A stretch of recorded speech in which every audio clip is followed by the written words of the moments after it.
One thing that I wanted to spend a couple of minutes on is the supportive care aspects. In our own practice, we're using daratumumab, we're using carfilzomib, we're probably going to start using some kind of anti-BCMA therapy.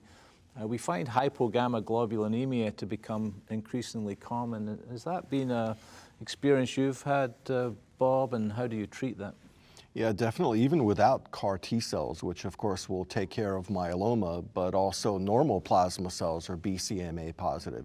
Even without that, you have lots of people that are hypogammaglobulinemic. And there are some older studies that were done in a nice randomized fashion that showed that repleting gamma globulin does help reduce the risk of infections, and some of them showed an improvement in overall survival as well. But unfortunately, it's not something that's approved, so it can be challenging to give. But we definitely try to replete gamma globulin in people who have a low IgG and if they have documented bacterial infections. We seem to have a stable of these people now. I used to use it once a year. Now it seems I have 4 or 5 at any one time on immunoglobulin. Christina, what about you? Are you finding that as well? Yeah, occasionally I do use it. I recall the old study showing actually a positive outcome with the use of routine infusion, but you know, it's not easy. Lots of patients may have reaction, fluids, expensive, but in patients with, you know, recurrent infection, yes. Anybody using routine antibiotics, either in induction or at, you know, end-stage disease, or is that still something you worry about, resistance? And there's some exciting data, as you know, from this meeting where the use of Levaquin for 12 weeks in induction was associated with lower risk of infection without an increase in resistance or C. diff rates. I've been always worried about inducing resistance for later when the patient do get neutropenic. That study was with Levaquin or ciprofloxacin? Levaquin and sulfamethoxazole, Bactrim. That's very interesting in that it did not actually lead to any adverse effect except reducing the infection, but there are some caveats with that study. I have not used it. I need to see the study in print before I would actually change practice. Yeah, I'm quite fascinated by that one. We used to use a lot of Levaquin in induction, but got a bit worried about tendinitis and other things. Right. But it does, I mean, we lose a lot of patients to pneumonia and infection, and if you look at all the clinical trials, that is one of the major toxicities of a lot of our therapies. I think what was interesting in the study, which you both are alluding to, was, you know, again, this is a UK-based study, a lot of Cytoxan and therefore Levaquin. They actually showed a survival advantage also early on, but that survival advantage was lost by the end of a year. So it's hard to kind of use that in what we do out here. So I typically don't, but it's interesting to think about. Now I'm going to pick on you again because the last topic we're going to cover today is bone disease. We haven't talked about that. You ran a very large and I think very important study. I'd like you to describe it to the audience, comparing denosumab with zoledronic acid. Sure. So we did a very large multi-center, multi-national kind of efforts, 1,700 plus patients, where we compared the standard of care, which is zoledronic acid in the treatment of myeloma-related bone disease, to denosumab. And the primary endpoint here was first on-study skeletal-related event. And the way the study was designed was to show equivalence, which we were able to show.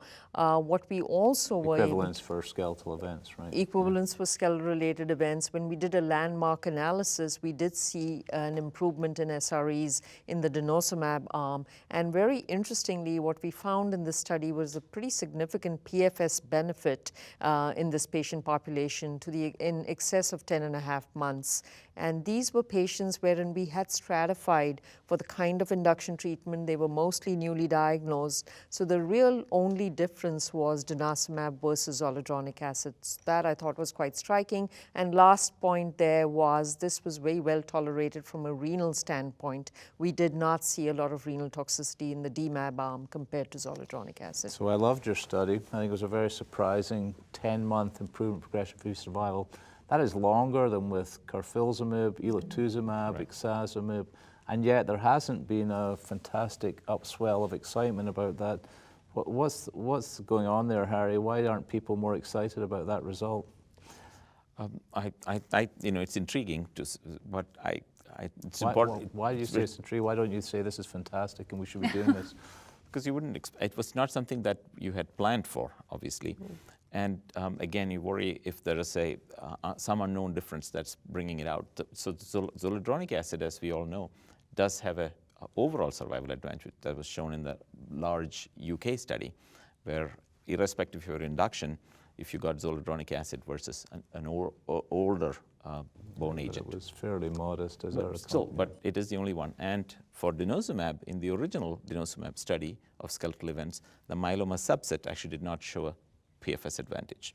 But this myeloma-specific study does show a PFS advantage. So I'm intrigued, but I really don't think I've changed practice just yet.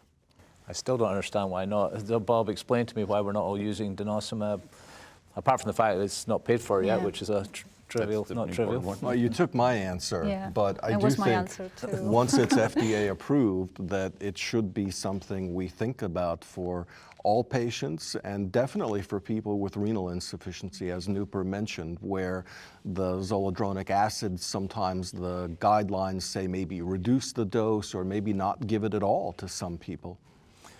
You using denosumab at all, Cristina? So I tried. I was at ASCO listening Noopur, and she did a great presentation, but I couldn't. I didn't get insurance coverage. approval, But- particularly with the renal disease. I thought was a no-brainer to go there immediately, but I didn't. It is a lot more expensive, yeah. that's for sure. So do we need another trial to convince you of the PFS? Or, I mean, they already have a 1,700 patient study. Noopur, do we need another trial? I don't think so. I think everybody's waiting for the FDA approval. And when you look at cost, I know most people will say if SREs are equivalent, I'm going to go by cost. We have actually done a cost analysis also, and we've looked at value added with DMAB versus zoledronic acid. And you have to remember, sticker prices are a very arbitrary way of looking at costing. When you look at infusion costs, when you look at this benefit in terms of disease control, also I think denosumab and zoledronic acid are not that different. So I'm hoping that once we get the label, there's going to be more people using it.